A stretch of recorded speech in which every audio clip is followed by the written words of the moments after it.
Welcome to the Great Basin Fire Potential Briefing for Monday, September 19th. This is Gina McGuire. Over the next several days, we'll see changing weather across the Great Basin. As a cold front approaches, we'll see winds start increasing today over western Nevada and increase further on Tuesday from western Nevada into the northern part of the Great Basin with wind gusts above 35 miles per hour and low relative humidity. Also, as we approach Wednesday and Thursday, we'll see more significant wetting rains across the area, anywhere from the eastern half of Nevada, across Idaho, and even into Utah and Wyoming. These rains may bring more of a season-ending event for the northern part of the Great Basin, as fuels have already been significantly modified by recent cooler and wet weather. Also, as this cold front moves across, we'll see significantly cooler temperatures, with high temperatures dropping to 15 or 20 degrees below normal across the area. Over the last 24 hours, we've only had a few light showers across portions of Idaho and Wyoming, with dry conditions further south. Fire activity has generally been light across the Great Basin. We did see a new large fire over northern Utah, but most other fires remain small.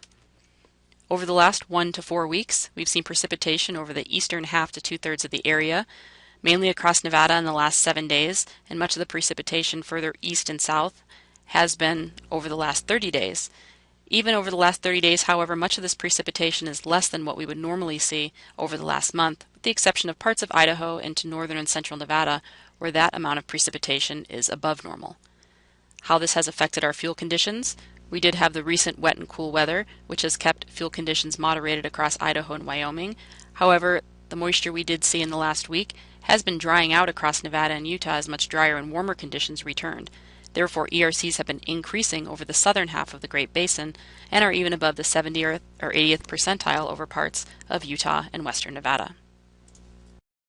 The water vapor satellite loop from this morning shows a couple of different important features that will affect the Great Basin. First, initially, we have an area of low pressure off the southern California coast, which is producing some lightning offshore. This will help draw some deeper moisture up into the Great Basin for rains from mid to late week. Also, an area of low pressure approaching the northwest coast will push a strong cold front through the Great Basin, mainly from Tuesday through Thursday, and this will bring much cooler temperatures, also gusty winds, and wetting rains to many areas. Now looking at the weather pattern for this afternoon, as the trough of low pressure approaches off the west coast, we will see the winds start to increase today over northern and western areas, with generally dry conditions across most of the Great Basin. We may see a few light showers over eastern Idaho into Wyoming. However, fire potential will remain low in the north, as fuels have already been moderated, and generally low to moderate further south. Today, relative humidity will be lowest over the southern half of the Great Basin, with humidity in the single digits by this afternoon, with humidity generally above 25% further north. As you can see from the image on the right, the winds will start increasing from what we saw yesterday, mainly across Wyoming, Idaho, and up into northern and western Nevada, with wind gusts between 25 and 30 miles per hour. However, as we get into Tuesday and this trough of low pressure starts to drop a little bit further south, with the approaching cold front, winds will increase further, especially over western and northern Nevada. Also, some moisture will start moving in from the south over parts of southern Nevada, the Arizona Strip, and the southern half of Utah for a return of some showers and thunderstorms. These will have some wetting rains with them, especially over parts of the Strip into southern Utah. As we look at relative humidity on Tuesday, as the front approaches and moisture starts to move north, we will see humidity increase on Tuesday, generally in the low to mid-teens across Nevada and Utah, and still somewhat higher further north. But the winds will be increasing, especially over northern and western Nevada, with wind gusts between 30 and 35 miles per hour or higher at times, again with these low relative humidities. In these areas, fuels are still somewhat critical and will continue to dry out over the next couple of days.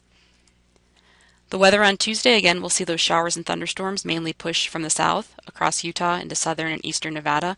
Again, most of this will have some moisture with it, producing at least some rainfall. We also may see a few light showers ahead of the front over the central Idaho mountains.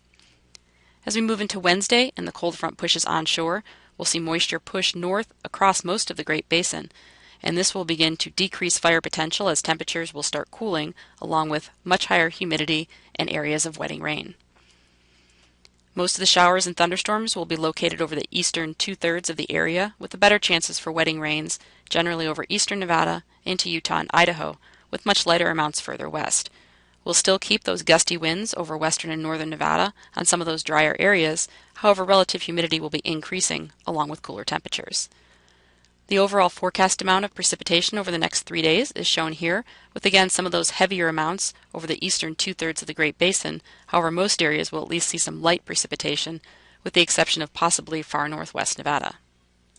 As we move in through Thursday and through the weekend, this low pressure now tracks eastward across the Great Basin, dropping temperatures to well below normal, where many areas will be at least 15 degrees or more below normal, with highs only reaching the 60s over parts of northern Nevada and much lower as you go further north.